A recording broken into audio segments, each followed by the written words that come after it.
zawanefa tosaikiatrany anatona asalona matautranga idobodobokany foko atao manindry mandray rao ny tompo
Camina Jesus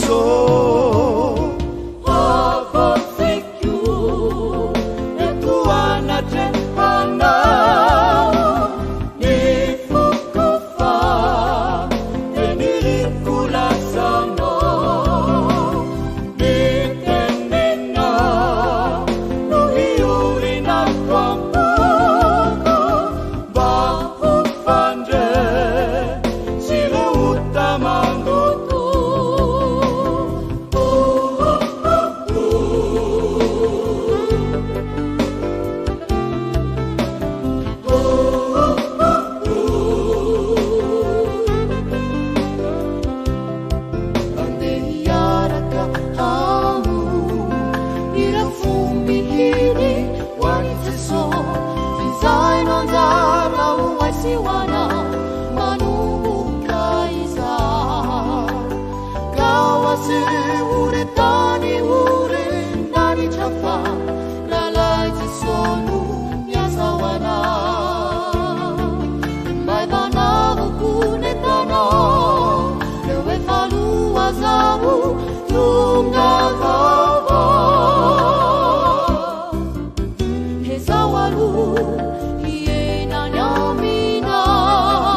Pamanakatati ahu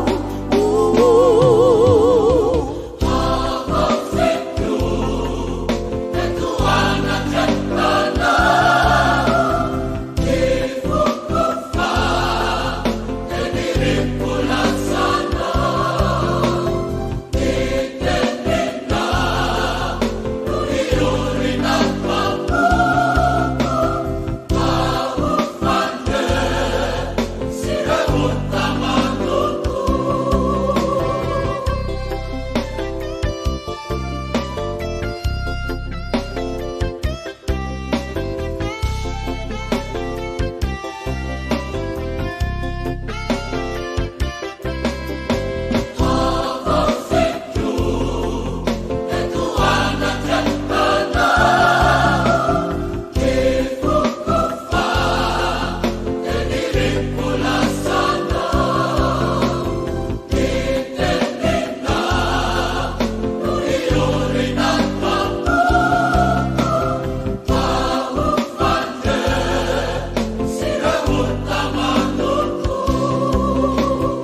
izao rehetra izao ifenomanay mampiasa teny mampanatenanay avelony manamanaky izao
andrombavaka maneran-tany ho an'ny firenena folo andrombavaka ny raiky am'roapolo hatramin'ny 7 am'roapolo Mey iarahantsika kristianina rehetra manerana n'izao tontolo izao raha ny oloko izay nantsona amin'ny anarako no avy anetry tena ka hivavaka sy hitady ny tavako ary hiala amin'ny ratsy fanaony dia hiaino any an-danitra aho ka hamela ny elony ary ahasitrana ny taniny. Tantara faharoa toko fafito andininy faefatra amby folo.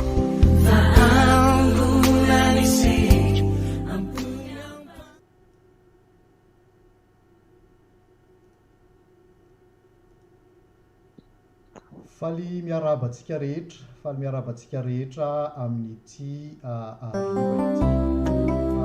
tonga indray ny fotoana zay ny fanomezantsika hiaraka hivavaka eto amin'ny andrombavaka maneran-tany. Androantsika dia avy aty amin'ny faritra Eropa no hiaraka hitarika antsika ao anatin'ny izany vavaka izany. Misy aminay ny avy any amin'ny faritra Allemagne, misy ny avy any Lille, misy ny avy any amin'ny faritry Haute-Savoie na any manakaikaiky any Suisse any, misy ihany koa ny any amin'ny faritry Picardie. Dia izahay ireo indray ny fampitarika misaotra anao zahay tonga amin'izao andrombavaka maneran-tany izao zay iarahana nandritrin'izay 9 andro androany ary farana rahampitso. Dia androany ara dia manentana anao zahay mba hiara-iombo-po hiaraka hivavaka indray tsika. Aza atao hoe izahay ihany no hivavaka ety fa ianao ihany koa mangala toerana atsoy ny fianakavianao raha afaka manao izany ianao dia andaotsika hiaraka hanompoka ametraka an'izao fotoana izao indray eo anatrehan'ny tompo dia hanompoka izany vavaka izany isika rehetra.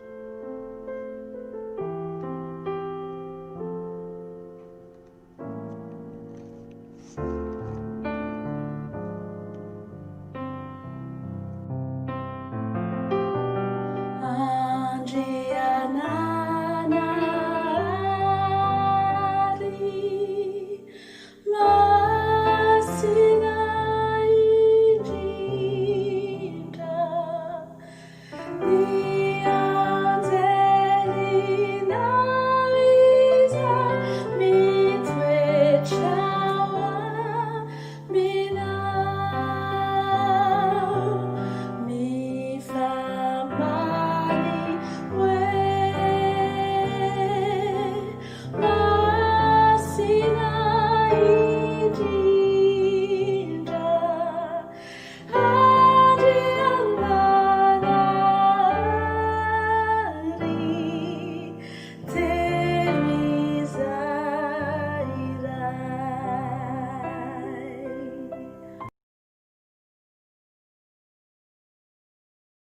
hivavaka isika. Andriamanitro masina indrindra ianao arak'izany hira izany. Andriamanitra feno voninahitra, Andriamanitra feno fahatsarana, ary Andriamanitra tianay ihany koa izay olombelona noforonao. Andriamanitra te hiara-dalana aminay isan'andro, ary Andriamanitra tsy manafina ny zavatra ao anatin'ny fony, fa mampiseho miharihary amin'ny mpanomponao ny zavatra rehetra. Sotranao ny amin'izao fotoana izao, sokafo ny fonay, ahalala ny hevitra indray amin'ny alalan'ny teninao, ahafahanay mandeha araka ny sitraponao. Dia taio izao fotoana izao, Tompo, sandrata ianao. Amin'ny anaranao ry Jesosy, Tomponay, nanaovanay izany vavaka izany. Amen. Miarabantsika rehetra amin'izao androm-bavaka iraisam-pirenena izao. Hitondrantsika am-bavaka ny firenena manontolo eto amin'izao tontolo izao. Lohahevitra nomena mikasika ny izao androm-bavaka izao dia hoe aoka ho trano fivavahana ianareo. Horaisintsika ny tenin'Andriamanitra ao amin'ny Luka 7:12, ny 5 sy 9. Izao ny ambaran'ny tenin'Andriamanitra vakiana amin'ny anaran'i Jesosy hoe: fa Andriamanitra tsy hanome rariny ny olom-boafidiny va, izay mitaraina aminy andro aman'alina, ary moa mitaredretra va izy? Lazaiko aminareo marina, fa hanome rariny faingana izy. Kanefa raha avy ny zanak'olona, moa hita finoana ety ambonin'ny tany va izy? Amen. Raha raisintsika izany tenin'Andriamanitra izany sy ny lohahevitra mikasika ny hoe aoka ho trano fivavahana ianareo, dia ny zavatra azontsika ambara dia izao hoe Andriamanitra dia nametraka ny fanahiny ao anatintsika. Hoy ny tenin'Andriamanitra hoe tempolo ny fanahy masina ianareo, moa tsy fantatrareo va fa tempolo ny fanahy masina ianareo. Moa tsy fantatrareo va fa tempolin'Andriamanitra ianareo. Ho any amin'ny Korintianina 1 ihany ny tenin'Andriamanitra manambara an'izany. Izany hoe tena sitrak'Andriamanitra ny toerany miaraka amintsika isan'andro isan'andro. Dia raha ambara ny lohahevitra hoe aoka ho trano fivavahana ianareo, dia izany hoe ny tenantsika izany dia tahaka ny trano. Inona moa ny trano? Toerana anankiray hivelomana isan'andro. Dia ao anatin'ny tenantsika izay tempolon'ny fanahy masina dia tokony hisy vavaka hisandratra isan'andro isan'andro. Raha miresaka vavaka tsika, inona moa ny zava-dehibe mila fantatsika, ary inona ny zavatra ampianarin'ny tenin'Andriamanitra tsika? Ahafahantsika hoe manana antoka ny any mivalim-bavaka rehefa mivavaka tsika. Voalohany indrindra dia ny momba an'Andriamanitra. Raha mivavaka dia tokony ho fantatra hoe iza moa ty Andriamanitra hivavahako ity, manahoana ny toetrany, manahoana izy io.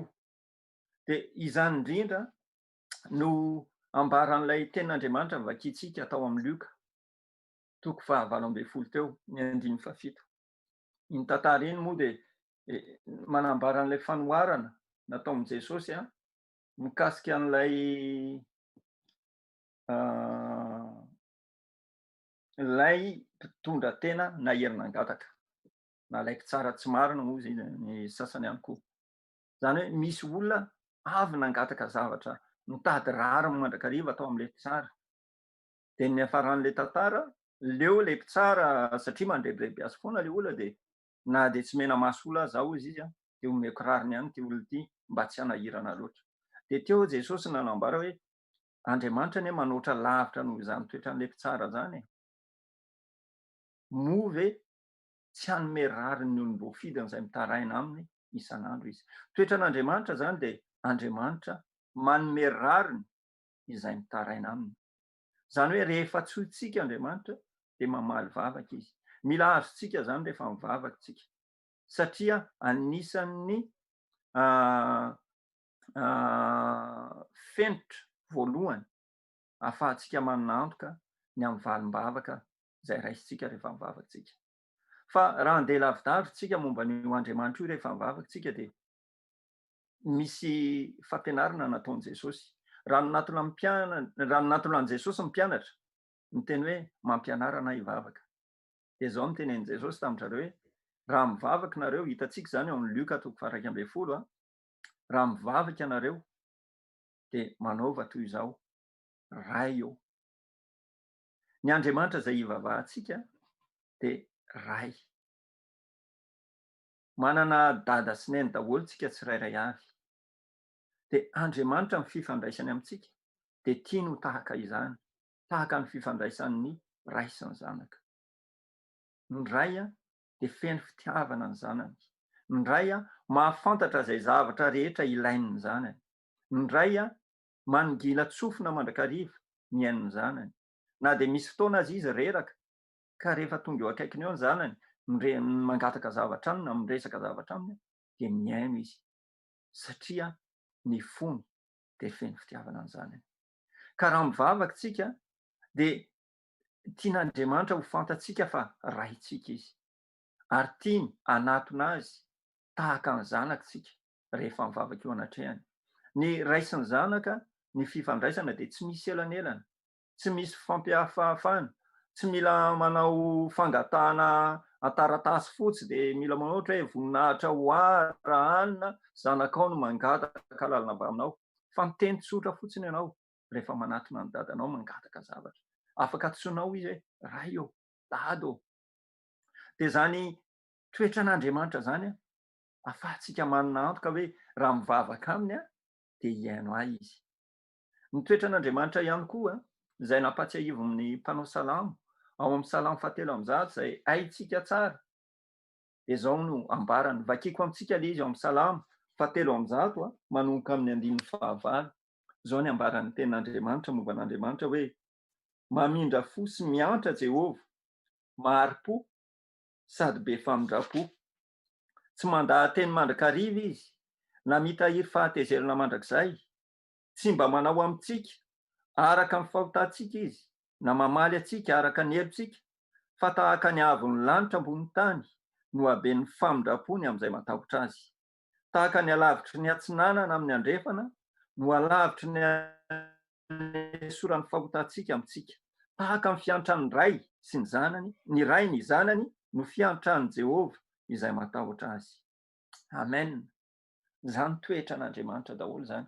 Dia rehefa manatona mivavaka tsika dia avy amin'ny alalan'izany toetran'Andriamanitra zany no ahafahantsika manonona vavaka eo anatrehany.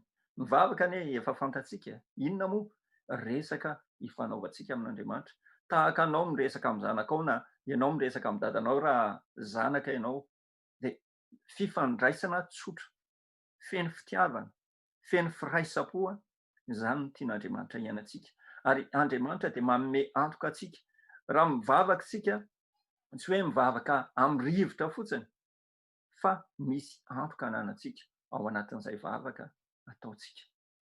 Ka raha miresaka tsika hoe androm-bavaka iraisam-pirenena, dia mila tsaroantsika hoe mitodika amin'ilay Andriamanitra izay ray, mahalala ny zavatra ilaiko rehetra, izay vonona hiaino izay zavatra teneniko rehetra, izay mahalala ny tsara indrindra ho ahy. Andriamanitra mahari-po sady be famindrapo, Andriamanitra be fiantrana, Andriamanitra tsy mitahiry fahatezerana mandrakariva, Andriamanitra feno fahatsarana, Andriamanitra tompony zavatra rehetra, Andriamanitra tsy toa, Andriamanitra mahery, Andriamanitra velona. Be dia be mikasika an'Andriamanitra tsy ho voatanisaka eto. Fa amin'ny alalan'ny fahafantarana an'izany no ahafahantsika manaton'Andriamanitra amin'ny fahasahiana, ahafahantsika miresaka amin'ny mangataka zavatra eo anatrehany. Ka raha manao izao androm-bavaka izao tsika dia izany toe-po izany no mila hananantsika manaton'Andriamanitra. Mivavaka ho an'ny firenentsika dia mila azontsika hoe manaton'io Andriamanitra io. Ambonin'izany zavatra rehetra zany dia tsy tokony ho adinointsika nefa fa masina io Andriamanitra io, araka ilay hira teo hoe andrianana masina indrindra, feno fahamasinana izy. Ary ny tenin'Andriamanitra dia manambara fa mankahala ota Andriamanitra. Ka anisan'ny fenitra mila fantatsika koa ankoatran'ilay niteneniko voalohany teo hoe rehefa mivavaka tsika dia mila manandratra an'izay fahamasinan'Andriamanitra izay. Jesosy raha nampianatra mivavaka dia niteny izy hoe ray eo izay any an-danitra ho hamasinina anie ny anaranareo. Rehefa mivavaka nareo dia manaova an'izany. Mila manamasinan'Andriamanitra tsika. Ka raha ohatra ka ny fontsika feno fahotana na ny fontsika tia fahotana no hoentsika manaton'Andriamanitra dia tsy afaka anantena handay vanim-bavaka amintsika. hoy ny mpanao salamo any amin'ny salamo 5:20 any hoe raha nitahiry ota tato am-poko aho dia tsy mba nihaino ahy ianao. Satria Andriamanitra dia mitady fo tia fahamasinana, fo manamasina azy. Ary zany antoky ny valim-bavaka raisitsika eo anatrehan'Andriamanitra zany. Mba tsy ho sasapontsika mivavaka, tsy mandray valim-bavaka, fa hanana antoka tsika rehefa mivavaka. Raha manao an'izao androm-bavaka iraisam-pirenena izao tsika, dia afaka hanana antoka tsika hoe mivavaka androany, mivavaka izahay androany, miompo eto izay androany, dia mihaino Andriamanitra. Zany ny zavatra ampaherezana antsika etỳ am-boalohany. Dia le toetra anankiray, le niteneniko teo mifandraika amin'ilay hoe Andriamanitra ray dia isika zanaka. Izay toetran'ilay zanaka izay mila ananantsika. Zanaka izay mankatoa mitenenin'ilay rainy. Rehefa miteny zavatra amin'ilay rainy dia mihaino tsara izy ary mankatoa manaraka izay tenenin'ilay rainy. Zany no fifandraisana tian'Andriamanitra iainantsika. Ahafahan'ny vavakantsika mahazo valiny eo anatrehan'Andriamanitra.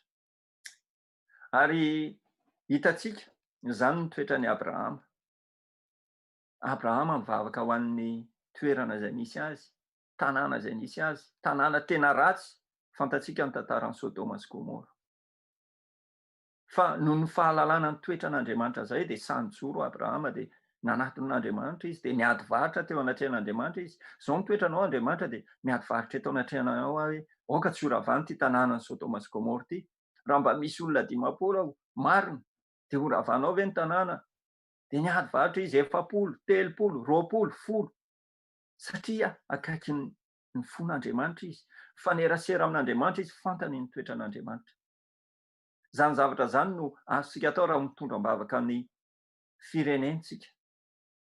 Satria ny androm-bavaka iraisam-pirenena dia etsika hanandratana ny feontsika eo anatrehan'Andriamanitra, hitalahoantsika amin'Andriamanitra ny amin'izay zavatra tsy mety, tsy mifanaraka amin'ny sitrapon'Andriamanitra ka tiantsika hiova mba hahatonga an'izany hifanaraka amin'ny sitrapon'Andriamanitra.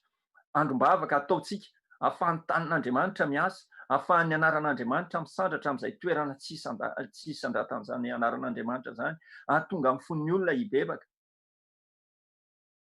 Izany no fahasahiana ananantsika satria akaiky ny fon'Andriamanitra tsika.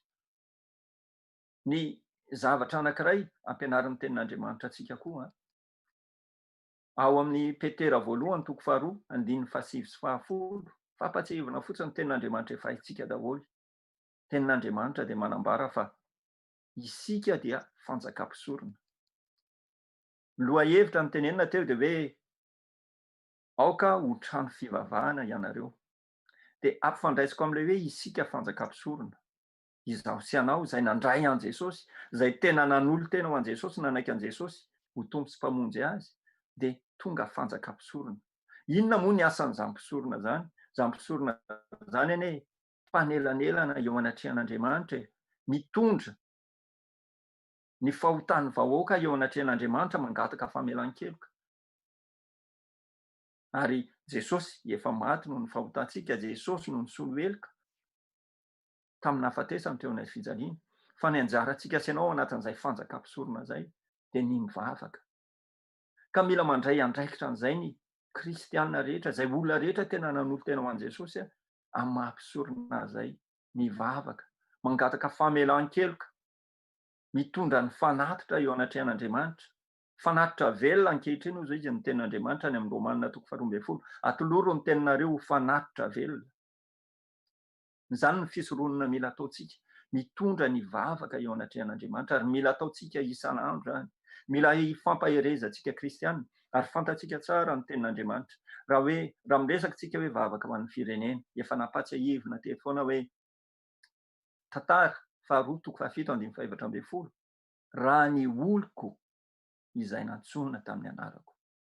Izay olona nantsona tamin'ny anaran'Andriamanitra, fa tsy ny hoe olona mpanota no nantson'Andriamanitra dia hivavaka aloha, fa izaho sy ianao izay efa tena nandray an Jesosy, izay mahafantatra an'Andriamanitra, izay miantso an'Andriamanitra hoe ray ô, dado, izaho sy ianao no nantson'Andriamanitra hivavaka. Satria nahoana? Satria isika anie no fanjakam-pisorona. isika ny fanjakam-pisorona. Dia mampianatra antsika ny tenin'Andriamanitra ny amin'ny hoe vavaka. Matetika mieritreritra tsika hoe ny olona tena hafakely ihany no afaka mahazo valim-bavaka zany eo anatrehan'Andriamanitra.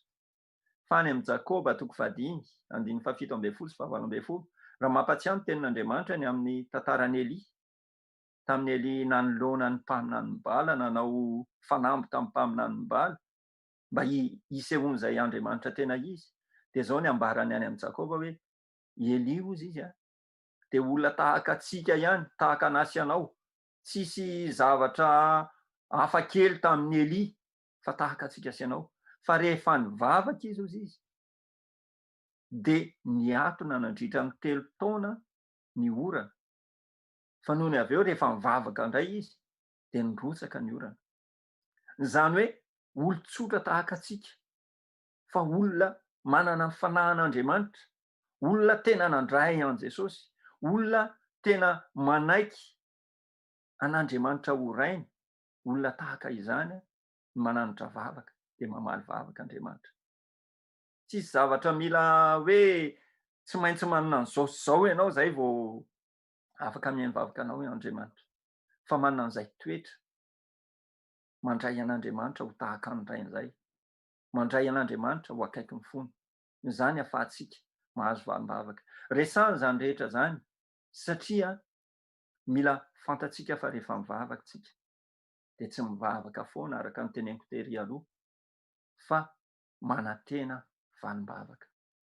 Olona mivavaka manantena valim-bavaka. Ary raha ambara hoe aoka ho trano fivavahana ianareo, dia izay vavaka rehetra misandratra vao amin'ny trano fivavahana io dia tokony hahazo fankasitrahana eo anatrehan'Andriamanitra. Tamin'ny notokanana ny tempoly nataon'i Solomona, dia rehefa zany no tenenin'Andriamanitra hoe rehefa mivavaka ato ianareo dia hiaino. Dia zany koa no tian'Andriamanitra averina amintsika androany hoe raha mivavaka ianao dia hiaino anao. Ary tsy mitarehdrehetra izy, hozy izy ilay tenin'Andriamanitra vakintsika tao amin'ny Lioka 7:20 teo. Tsy mitarehdrehetra Andriamanitra raha mitaraina any andro aman'alina satria Andriamanitra tia antsika izy. Hoy izy any amin'ny Lioka 2:2-2 any hoe nareo raha ray ozy izy na dia ratsy aza, raha mangataka mofo aminareo ny zanakareo tsy hanome azy vato ianareo, na mangataka atody aminareo dia hanome azy menarany ianareo. Ko maika fa izaho rainareo izay any an-danitra ozy izy, tsy hanome anareo ny fanahy raha mangataka amin'izany. Izany hoe Andriamanitra dia tsara lavitra noho isika olombelona azy ka vonona hanome valim-bavaka isika raha tena mangataka amintsika. Fa mila manana an'izay fenitra izay tsika, mahafantatra iza marina moa io Andriamanitra io, ary faharoa manaraka an'izany mankahala ny ota. Satria raha mitahiry ota ao anatintsika isika, amin'ny teny frantsaiza dia dikany hoe mieritreritra fahotana fotsiny any anatin'ny saintsika any, dia tsy mba niaino tsy miaino Andriamanitra raha ohatra ka ny ota ny mameno ny ao anatin'ny fotsika nefitsika mivavaka. Dikan'izany dia mila mangataka ny famelan-keloka isika mba ahafahan'Andriamanitra miasa tanteraka eo amin'ny fiainantsika sy mamaly vavaka atsika. Ny fampatsiahivana manaraka raha miresaka hoe mivavaka iraisam-pirenentsika dia izao: mivavaka amin'ny finoana. Izay ilay ambarako teo hoe manantena valim-bavaka. Rehefa mivavaka dia mivavaka amin'ny finoana. Inona moa ny famaritana amin'ny finoana? Efa haintsika rehetra ambaran'ny tenin'Andriamanitra fa ny finoana dia fanehoana ny zavatra antenaina. Izay ny ambarany eo amin'ny Hebreo 2:12 ny 2. Fa ny finoana no fahatokiana ny amin'ny zavatra antenaina, fanehoana ny zavatra tsy hita. Izany hoe mahatoka rehefa mivavaka teo anatrehan'Andriamanitra ary manantena fa hamaly vavaka Andriamanitra. Matetika isika mivavaka fa tsy tena manantena valim-bavaka amin'Andriamanitra, fa mivavaka fotsiny tsika, misokatra fotsiny mivavatsika. Ovay Andriamanitra ny mpitondra anay, ovay ny toe-pon'ny olona mba hahatonga ny olona atahotra anao. Fa fa tsy tena manana an'izany fanantenana zany tsika hoe ain'Andriamanitra ny tena nova ny fon'ny olona. Fa indraindray tsika rehefa mandeha eny dia jereo koa mitoetra ny anina tsy miova akory izy fa zao foana, jereo ny mpanao politika ohatran'izao foana ratsy foana. Nefa zany vavaka ho an'ireny olona reny. Rehefa mivavaka tsika dia manantena fa hiasa Andriamanitra. Zany hoe ny fomba fijeriko rehefa avy eo dia mijery arak'izay hoe valim-bavaka ataon'Andriamanitra zay, manantena an'izay valim-bavaka zay. Mety ho lava ny fotoana satria ny fotoanantsika tsy fotoanan'Andriamanitra, fa ny zavatra azo antoka dia Andriamanitra mamaly vavaka antsika raha tena mivavaka amin'ny finoantsika, raha tena mivavaka amin'ny fahatokiana azy tsika. Zany no ambarany eo amin'ny 15 amin'ilay Luka 15:20 teo, entiko hamarana anazy hoe raha izany rehetra zany ary no izy Andriamanitra tsy mitaredraetra. Ka raha hiverina ny zanak'olona, moa hita finoana ety ambonin'ny tany va izy? Mivavaka ianao, fa moa ve ahita finoana ao anatinao Andriamanitra rehefa mivavaka ianao? Inona moa ilay finoana tadiavin'Andriamanitra hoe tena manana antoka ianao fa Andriamanitra dia hiasa, Andriamanitra dia mahaly vavaka. Androany tsika raha hivavaka ary aleo ovaintsika ny toe-pontsika na ny fomba fijerintsika hoe Andriamanitra mivavaka aminao androany. Dia tiako ho hitanao mihitsy ilay finoana atao anatiko ato hoe tena Andriamanitra mamaly vavaka ianao. Fa Andriamanitra anie mahita ny toe-pontsika, mahita ny ao anatintsika ao rehefa mivavaka.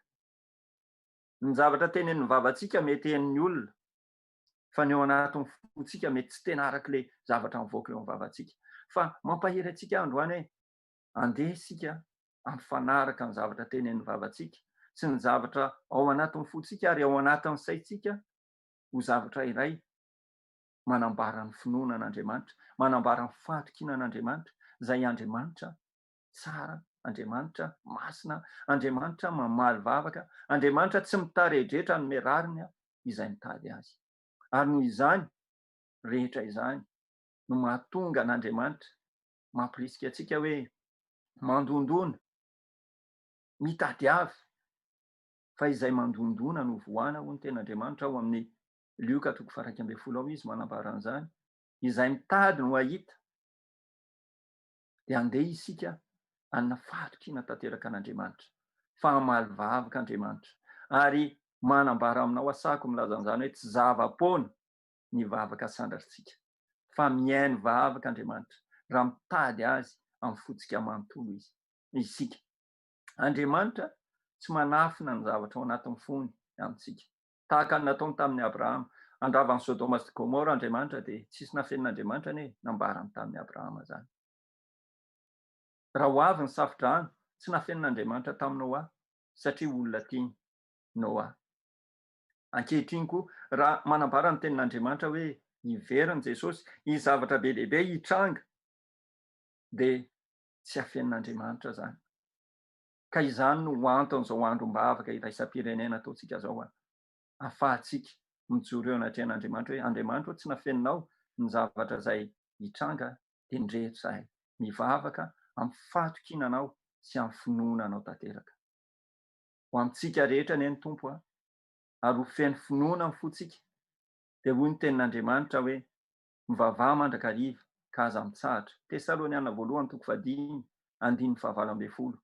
Ary mitoy an'ilay hoe misaoran'Andriamanitra amin'ny zavatra rehetra, fa izany ny sitrapon'Andriamanitra ao amin'i Jesosy Kristy.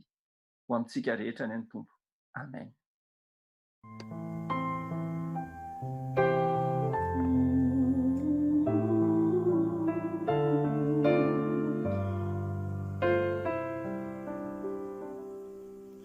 Sa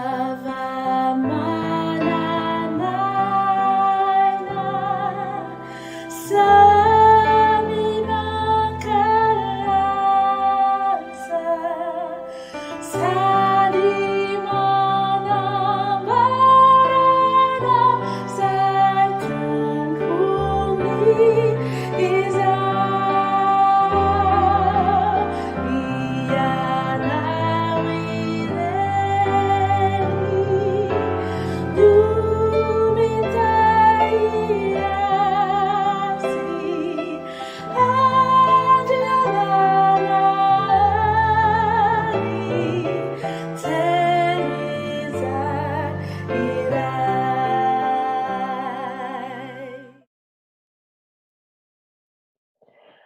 Andriamanitro, tsy nataonao sendrasendra izao fotoana iarahanay eto androany izao. Ianao tokoa no tena mampianatra anay hivavaka Tompo, tsy hainay izany fa ianao no mametraka ny teny aty anatinay. Ianao ihany koa no mametraka ny finoana, ny fanantenana aty anatinay fa indraindray izahay variana dia tsy mahita an'izany fa miahiahy. Indraindray manahy, mivavaka ihany nefa toa misalasala Jesosy eo. Fa androany, manomboka androany ataovy tena lalim-paka aty anatinay, ataovy tena miorom-paka aty anatinay ary entinay miaina isan'andro. Ilay teninao hoe tsy hita rehetrarehetra ianao fa hanome rariny ireo olom-boafidinao. Jesosy eo, ankiana aminao manokana ny fiangonana Jesosy mba tena hino fa ianao tokoa Andriamanitra tena mamaly vavaka ary manome rariny ireo olona mivavaka amin'ny finoana sy amin'ny fisaorana. Indraindray kosa Jesosy dia faly mangataka foana ary tia tena mangataka ho anay foana fa tsy mahita mihitsy ny zavatra ataonao aminay, tsy manana fo misaotra.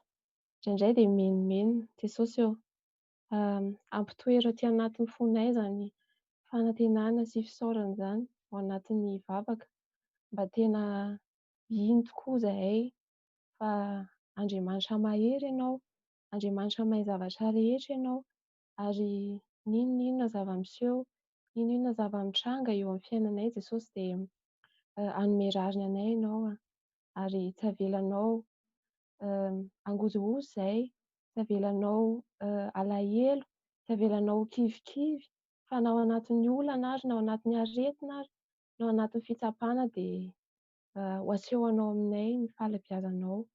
Andriamanitra dia misaotra anao ary ampitoero aty anatinay tokoa izany fisaorana sy fanantenananao izany. Dia misaotra Tompo, misaotra noho ny fahalebiazanao, misaotra noho ny famindraponao fa mpanomy tsy mendrika izahay nefa ny mbola nosafidianao. Amin'ny anaranao irery ihany Jesosy malalo. Amen.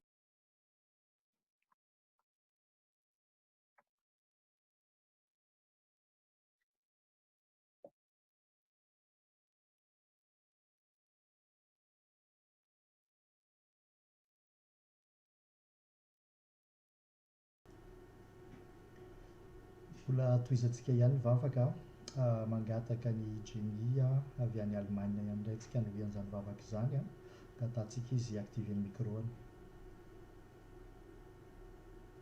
Dia mbola hiaraka hivavaka ary isika. Andriamanitra iray misaotra anao amin'ny alalan'i Jesosy Kristy Tompo izahay amin'izao fotoana ankehitriny izao.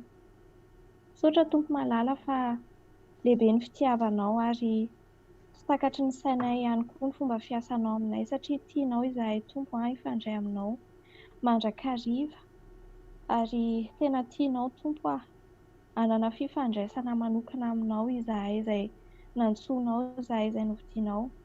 Eto Tompo Andriamanitra dia tena mangataka indrindra izahay sokafo ny masom-panahinay mba tena ahay hatakatra Tompo, ahay tena ahay handinika tsara sy ahay handray indrindra izay tolotsainao Andriamanitra, izay fiasanao eo amin'ny fiainanay, izay lalana hitondranao anay dia mila ny tolotsainao izahay ary izahay koa Tompo raha irianao indrindra tena hoe olom-bavaka dia ao anatin'izany mangataka indrindra izahay fanahy masina tario mandrakariva mba tena ho araka ny sitraponao irery ihany ny zavatra ho avoaky ny vavanay, ny zavatra izay ho angatahanay Tompo dia ho araka ny sitraponao irery ihany ary izahay Tompo anie tsy mahay mivavaka fa ianao fanahy masina no momba anay, ianao mampiteny anay dia ampianaro izahay Tompo tena handeha araka ny sitraponao foana ary tena hoe hiaina ao anatin'ny indrafonao mandrakariva dia misaotra Tompo fa fitiavana avy aminao daholo izany ahafahanay tena hoe mirona tanteraka ao anatin'ny fahasoavanao ary miha mahafantatra isan'andro Tompo ny fahatsaranao Andriamanitray. Dia tena tehiriry ihany koa izahay Tompo mba tena hangetaheta mandrakariva izany fanatanterahana ny sitraponao izany. Dia misaotra iray fa fantatray fa mihaino ny vavakanay tokoa ianao ary efa mamaly an'izany sarina dia mbola tsy mangataka aza ny vavanay. Dia amin'ny anaranao Jesosy Kristy irery ihany no nandratana izany vavaka izany. Misaotra iray io. Amen.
Andriananahary feno fahendrena, izany toetranao feno fahendrena izany koa Andriamanitra no hidongina indray amin'ity hariva ity mba ho an'ny fiangonana rehetra, ho an'ny mpitarika ny fiangonana rehetra, mba tena ho azon'ny fiangonana tompo fa maika ny fotoana ka tokony ho esorina tsy misy atakandro izay mety ho sakan-dalam-bavaka rehetra. Ny vavaka manokana izay ho an'ny mpitarika ny fiangonana rehetra tompo maneran-tany, ho an'ny Madagasikara manokana dia midongy izay Jesosy mba ho kasihanao ny fon'ny mpitarika rehetra, ho sokafanao ny masom-panahy ka ho asorinao izay mety ho fitiavan-tena na hambo-po, fa hosoloinao kosa ny fanetretena dia hahatonga ny mpitarika ny fiangonana rehetra hahatakatra fa ny anaranao Andriamanitra, ny anaranao Jesosy Kristy izay an'ny lalana sy fahamarinana ary fiainana irery ihany amin'izao fotoana izao no tokony ho voizina fa tsy herikerika intsony amin'izay mety ho anarana fiangonana na firian-kevitra na firiam-piangonana na firiana finoana, dia izany hitongina amin'ny anaranao mba ho sokafanao ny masom-panahy ny mpitarika fiangonana ka hitodika aminao Jesosy Kristy irery ihany izay hanapahana lalana mitondra ho an'ny famonjena ary hanalalana ihany koa hampita izany ho an'ny vahoakanao rehetra. Dia tahaka izany ihany koa ho an'ny fiangonana maneran-tany mihitsy Jesosy izay fiangonana rehetra maneran-tany mino anao Andriamanitra Ray Zanaka Fanahy Masina ihany koa dia hifantoka aminao Jesosy Kristy irery ihany fa tsy hitodika intsony amin'izay mety ho finoanay. Manaraka izany Jesosy dia tia hametraka aminao manokana ihany koa mba ho ametrahanao ho any anatin'ny fony kristianina tsirairay avy, no ho anatin'ny fony izay olona nantsoina tamin'ny anaranao mba hitombo amin'ilay hetaheta, hazoto hanantonanao amin'ny fahatokiana ny seza fiandrianan'ny fahasoavana sy fahamindram-po, ka rehefa mivavaka izay na ho an'ny fiarahamonina na ho an'ny firenena maneran'izao tontolo izao dia mahatoky araka ilay tenao tao amin'ny Hebreo 1:25 hoe raha tsy misy finoana dia tsy misy azo atao azona sitraka an'Andriamanitra, koa izay manana an'Andriamanitra dia tsy maintsy mino fa misy Andriamanitra sady mamaly soa izay mitady azy. Dia ho ataonao mirehitra ny anatin'ny fony kristianina tsirairay avy izany hazoto amin'ny fahatokiana izany, ka raha mivavaka izay mba hanomezanao fahendrena am-pitondra anay, raha mivavaka izay mba hametrahanao ny fandriam-pahalemana ao amin'ny firenenay, raha mivavaka izay mba hiasanao ka hitondranao ny fanasitranana ho an'ny firenena rehetra, tsy ho an'i Madagasikara ihany fa ho an'ny firenena maneran-tany, ny fanasitranana amin'ny lafiny rehetra, tsy ho an'ny aretina corona ihany amin'izao fotoana izao na ho an'ny aretina dengue ihany ho an'i Madagasikara fa izay mety ho endrika aretina rehetra, ny an'ny aretin'ny nofo, ny an'ny aretin'ny fanahy dia mihitsy mahatoky izahay fa ianao dia Andriamanitra mihaino sy mamaly vavaka. Raha mivavaka izay mba hametrahanao ny fiadananao amin'ny isan'ny tokantrano tsirairay avy ho an'ny Malagasy manokana. Raha mivavaka izay mba hitahinao hanarenanao ny toe-karena Madagasikara dia mihitsy mahatoky izahay fa Andriamanitra mihaino ianao ary mamaly vavaka. Dia misaotra sady ary Jesosy ary mankasitraka sady izay valim-bavaka rehetra efa nasehonao ary mankasitraka ihany koa amin'izay valim-bavaka rehetra efa omaninao ao ambadika ao. Mahatoky ny teny fampanantenanao izay ary misaotra Jesosy fa ny zavatra rehetra dia azonay angatahana amin'ny anaranao irery ihany. Misaotra Jesosy eo, voninahitra ao anareo ihany. Amen. Mbola hivavaka tsika. Andriamanitra ranay eo mbola tehera sy mankalaza ny anaranao izay amin'izao tahaka hariva izao. Misaotranao zay amin'ny fanatrehanao, misaotra araka ny teninao hoe naiza naiza itsonareo ny anarako teo afovoany ianao. Mankasitraka tompo malala fa mihaino ny malagasy rehetra eran-tany ianao. Mihaino ny tarainanay ianao araka ny teninao hoe mofa hita rehetra ianao Andriamanitra. Dia tena hoe mankasitraka fanahy masonao. Misaotranao zay amin'izao ora sy fotoana izao. Jesosy hitanao ny zava-miseho amin'ny firenenay ary ny teninao miteny aminao hoe mifaneke eloka ianareo ary mifampivavah mba ho sitrana ianareo. Ary ny fiasan'ny fivavaky ny marina hozy ianao no mahery indrindra. Jesosy mitodika any aminao zay amin'izao fotoana izao. Hitanao ny aretina mandalo amin'ny firenenay, maro ny aretina Jesosy na ny ara-nofo na ny ara-panahy. Fa tononona eto amin'izao fotoana izao ny koronazy any Madagasikara, ny dengue, ny aretina rehetra, ny aretina ara-panahy rehetra Jesosy dia araka ny teninao hoe dia kapoka taminao ny manasitranaN'Andriamanitra dia mitondra ny malagasy rehetra eo am-pelantananao Jesosy. Mangataka ny famindraponao, mangataka ny famelan-keloka avy any aminao, mamindra fo aminay ianao Jesosy. Ary tongava ny tananao mahery anasitrana Jesosy, hanala ny aretina rehetra Andriamanitra. Satria ho aiza moa zahay, hiandrandran'iza moa zahay Jesosy raha tsy aminao irery ihany. Jesosy amin'ity andro androany ity dia mangataka aminao Jesosy fe noho ny fanantenanao ny fon'ny malagasy rehetra, ampitomboa ny finoany malagasy rehetra Jesosy, atoko fa ianao ilay mpanasitrana, ianao ilay Andriamanitra mahagaga. Tsy mihisy tahaka anao Andriamanitra. Faoka ny fonay Jesosy, hiandrandranao, atoky ianao araka ny teninao hoe mova misy zava-mahagaga tsy haiko atao fa dia miandrandranao zay fanahy masina, miandrandra ny kasikao zay Jesosy. Ianao ny anasitrana ny ara-nofo rehetra, ianao ny anasitrana ny ara-panahy rehetra Jesosy, ary aneo ny voninahitra ao. Jesosy mitondra ny fiangonana tsirairay avy kosa eo am-pelantananao. Niza zany Jesosy tsy hakanavaka hoentinay eto aminao. Ianao no lohan'ny fiangonana, ianao no tompon'ny fiangonana Andriamanitra.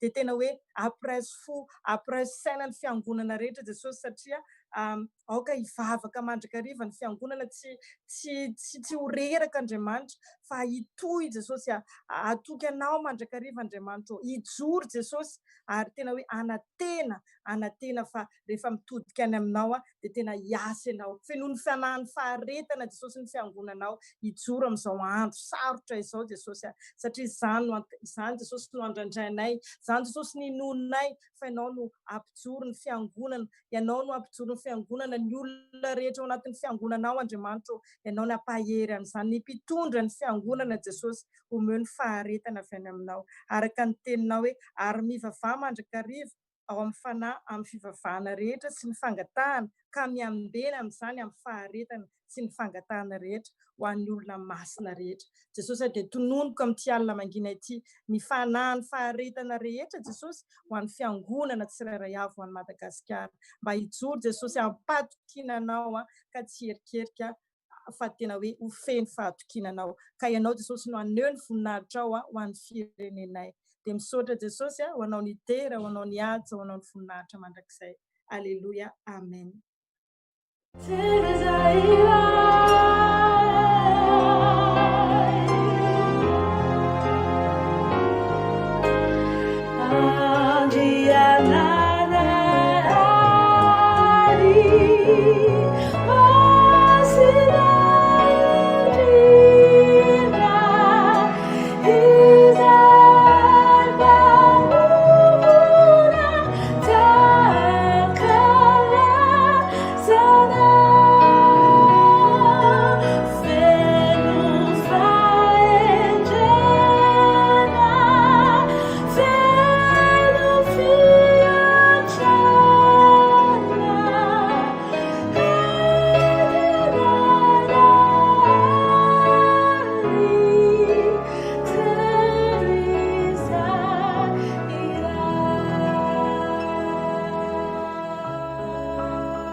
Mbola iaky vao antsika. Midera sy mankalaza amin'ny voninahitra anao zay Jehovah Rainay amin'izao fotoana izao. Misaotra noho ny fotoana rehetra Jesosy izay nomenao anay nandritra an'izay herinandro izay mitondra mbavaka any firenena entonam-bavaka ny zavatra maro samihafa Jesosy mitranga amin'izao fotoana izao sotra no niafatra nomenao any androany hoe ray ity anay ianao mpiaino vavaka ianao ary fantatray fa amaly vavaka ianao sotra Jesosy fa mbola afaka mbola mivavaka izay amin'izao fotoana izao tonam-bavaka manokana ny malagasy rehetra manerana an'izao tontolo izao indrindra moa zany ny tsy ana Madagasikara ny diaspora moa filaza azy amin'izao fotoana izao fantatrao Jesosy fa n'aiza n'aiza ny antsoinao anay dia malagasy foana izay ary tianao taranaka voavidy tokoa izay Jesosy dia ho fahazavana n'aiza n'aiza misy anay dia tondram-bavaka malagasy rehetra Jesosy mba tena haiko hametraka anao loha laharana amin'ny fiainana hametraka anao koa Jesosy mba tena hoe hitari-dalana amin'izay zavatra rehetrarehetra tianao ataony tsirairay avy tondram-bavaka malagasy rehetra koa Jesosy mba tena anana fo tia manompo anao ary indrindra anana fo koa ny firenenay Madagasikara izay tena anatin'ny efa fiomanana fandresena rehefa tononay izany ary indrindra amin'izao taona izao Jesosy amin'ity taona ity mety misy ny olana maneran'izao tontolo izao mety misy ny zavadrehetra Jesosy mitranga amidy ny frontière sy ny sisa Jesosy fa Madagasikara dia anisan'ny firenena mijoro amin'izao fotoana izao nizaniza hiteny Jesosy nizaniza anaratsy dia hisaoranay ianao satria ny vavaka izahay nandritry ny andro sy herinandro maro Jesosy ary 80 taona Madagasikara amin'ity taona ity dia tononay Jesosy mba tena fandresenao anay izany ary aoka anie Jesosy mba ny malagasy rehetra maneran'izao tontolo izao iray saina hivavaka iray saina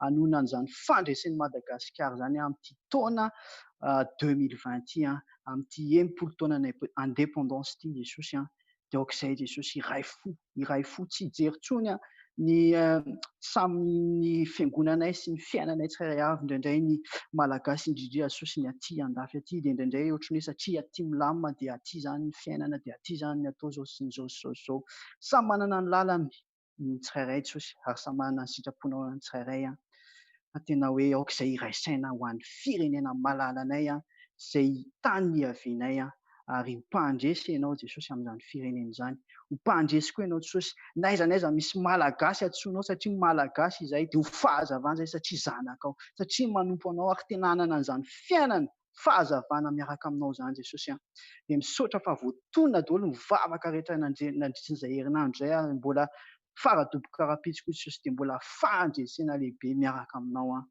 dia hiaraka aminao foana izay Jesosy ary raha tsy mbola mandresy izay Jesosy dia hivavaka ary mbola n'olo tena mbola maro ny zavatra tiana hovana amin'ny fiainanay mbola maro ny zavatra tsy mety amin'ny fiainanay mbola maro koa ny destiny efa natokanao ho an'ny tsirairay avy dia ho tanteraka izany Jesosy satria ianao rainay ity anay nanao an'i Jesosy Kristy Zanak'Andriamanitra velona avy Nazareta naoka izany vavaka izany misaotra Jesosy io amen.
Zai mangata kamino ni faso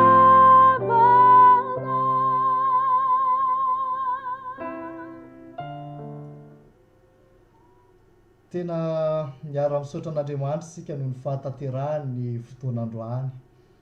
Misaotra an'Andriamanitra izay mianadahavy ireto izay amin'ny toerana maro isan-karazany avy eto Eoropa miaraka taminao nanatanteraka ity fiaraha-mivavaka ity. Misaotra an'Andriamanitra fa andro 7 sahatsika androany, izany hoe ny andro 10 dia raha pitso fa 30 ny volana May. Manasa anao sahady ary izahay mbola amarana araky ny vavaka nataony nisandratra teo hoe faradoboka rapitso.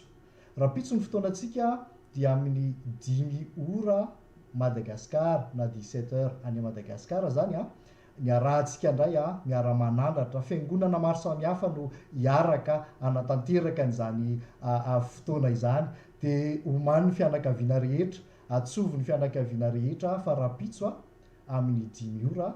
Dia tahaka an'izao ihany mivantana eto amin'ny pejin'ny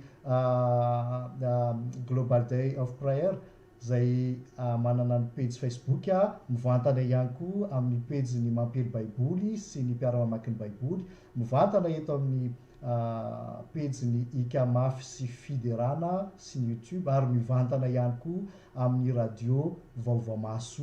Ka manasady ary rapitso mbola ho tafaraketo sika dia mandra-piona indray ho amin'ny rapitso indray ho famaranana izao androm-bavaka maneran-tany. Veloma daholo tompoko.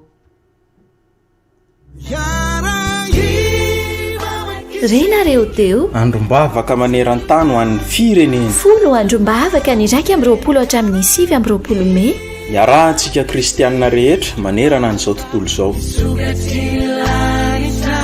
Raha ny oloko izay nantsona amin'ny anarako no avy anetry tena ka hivavaka sy hitady ny tavako, ary hiala amin'ny ratsy fanaony dia hiaino any an-danitra aho ka hamela ny elony ary ahasitrana ny taniny. Tantara faharoa, toko 7, andininy 14.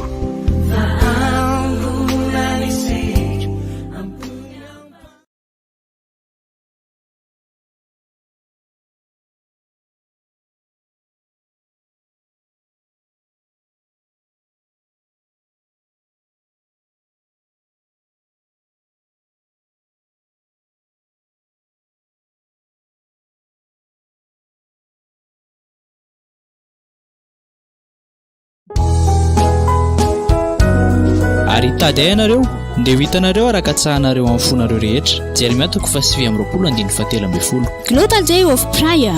Global Day of Prayer. Androm-bavaka maneran-tany 24 fotoana hiverenana amin'Andriamanitra sy tatiavana ny tavany izao. Manasanao mpino kristianina tsirairay ary iray fo anatin'ny folo androm-bavaka. Izany dia ho tanterahana manomboka ny 21 May ho avy izao hatramin'ny 27 May.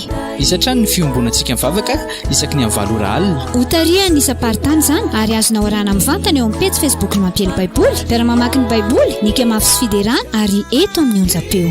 Ary miomana kosa iombavaka ny amin'izay misy antsika tsirairay avy sika ny asabotsy 3 May amin'ny 5 ora ariva. Raha ny oloko izay natsoina amin'ny anarako no avy anetry tena ka hivavaka sy hitady ny tavaka ary hiala amin'ny ratsy fanaony dia hiaino any an-danitra aho ka mela ny elony ary ahasitrana ny taniny. Tantara faharoa, toko 7, andininy 14.